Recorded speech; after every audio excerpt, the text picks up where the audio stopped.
Do you know there are 8.2 billion people in the world today? 7 million of them die every year because of air pollution, and 99% of global population breathe air exceeds WHO guideline limits and contain high level of pollutants. Why is this happening? Let's talk about air pollution, inversion temperature, and its effect for human health. Assalamualaikum warahmatullahi wabarakatuh. Salam sehat. I am Andi Resdito, a lecturer from Sanitation Study Program of Poltekkes Kemenkes Palu.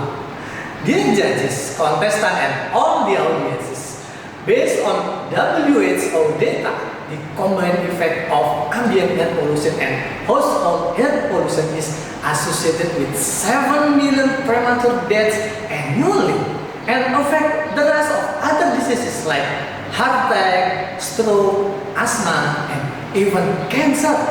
Most of air pollution is the result of human activities such as energy, transportation, industrial, and agriculture sector. The pollutants of major public health concern include particulate matter, carbon monoxide, ozone, nitrogen dioxide, and sulfur dioxide. It causes respiratory and other diseases and are important sources of morbidity and mortality. Air pollution becomes dangerous for human health when a person exposure with contaminated air, and it's getting worse in the night because of temperature inversion.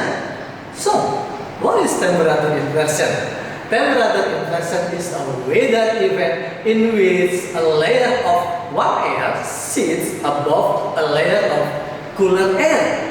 There are several ways temperature inversion created, but the most common one is radiational inversion. The Earth is cooled at night by long-wave radiation emission to space. This is maximized on clear night with light wind and dry air.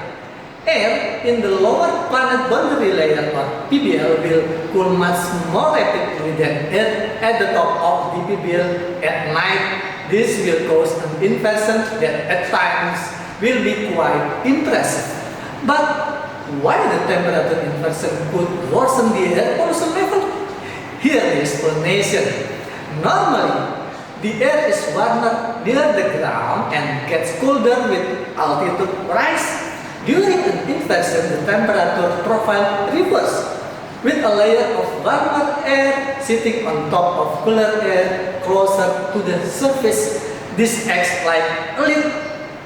So, the cooler, denser air at the ground level is unable to rise to the warmer, less dense air above it. It creates a stable trapped layer air when pollutants emitted from the ground cannot escape and disperse. This builds up to high concentration of air pollution, leading to a poorer air quality near the ground surface, thus making people more exposed to harmful substances such as smoke, carbon monoxide, nitrogen dioxide, and sulfur dioxide, especially in the night when temperature inversion exists. Then, what we can do to minimize the effects? At least there are 3 ways that we can do. Number 1, avoid exercising outdoors in the night, because exercising causes you to breathe more deeply and it means more pollution to deposit in your lungs. I'm sure that you don't want it to happen. Number 2, limit your children outdoor playtime. Number 3, if you are in a high-risk group, pay attention to the air quality. Use your medication as ordered by your healthcare provider. And finally, let us aware to the air quality. We can contribute to reduce the air pollution with small steps from ourselves. There are issues we can do such as use public transportation and consider to walk or ride a bike instead of driving in short distances.